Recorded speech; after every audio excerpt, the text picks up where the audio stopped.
Hoy me encuentro a tan solo 50 minutos de Barcelona, en el corazón del Penedès, y es que vengo a descubrir una de las bodegas más emblemáticas de la región, Familia Torres.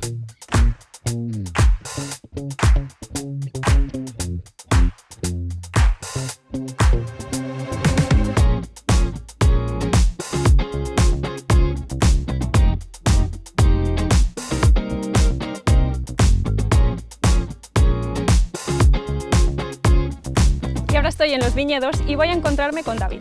Hola Sonia, ¿qué tal? Bienvenida a nuestra finca Mas La Plana. Desde aquí vamos a comenzar nuestra experiencia. Genial, David, pues muchísimas gracias. La verdad es que solo llegar me ha sorprendido muchísimo la vegetación que hay por el suelo. ¿Verdad que sí? Es impresionante y luego durante la visita vamos a descubrir que tiene mucho que ver con la viticultura regenerativa. Y además hay ovejas. No me esperaba encontrarme ovejas justo al lado de unos viñedos. Pues sí, tiene que ver con lo que comentábamos antes de la viticultura regenerativa. Las ovejas lo que hacen es ayudarnos a controlar el crecimiento de la vegetación que hemos visto antes en el viñedo.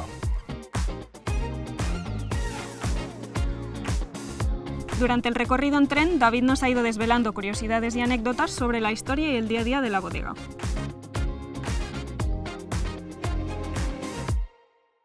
Aquí he podido conocer de cerca el proceso de elaboración del vino, desde la vendimia hasta el embotellado.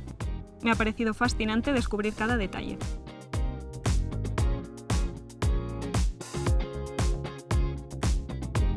Pues al final una de las partes más divertidas de la visita ha sido la cata final, y de los que hemos estado probando, el tinto igual sería mi favorito. Purgatorio es una muy buena elección, aparte de ser un vino excelente, como estamos comprobando en el maridaje.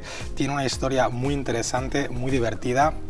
Te da una pista lo que ves en la etiqueta, unos ángeles que se está llevando una barrica de vino. Dejo que descubras la historia leyendo la contraetiqueta.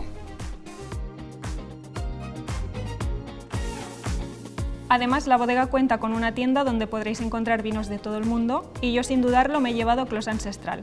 Y como soy muy fan del Priorat, también he elegido Salmos. Sin duda, un plan perfecto para una escapada de un día en la que descubrirás naturaleza, buen vino, gastronomía y una experiencia diferente. Tú también puedes reservar tu visita a través de la web, y además tienen restaurante donde podrás quedarte a comer. Yo ya he reservado para mi cumpleaños y estoy deseando que llegue el día. Y ahora déjanos en comentarios qué te ha parecido y si te gustan estos planes.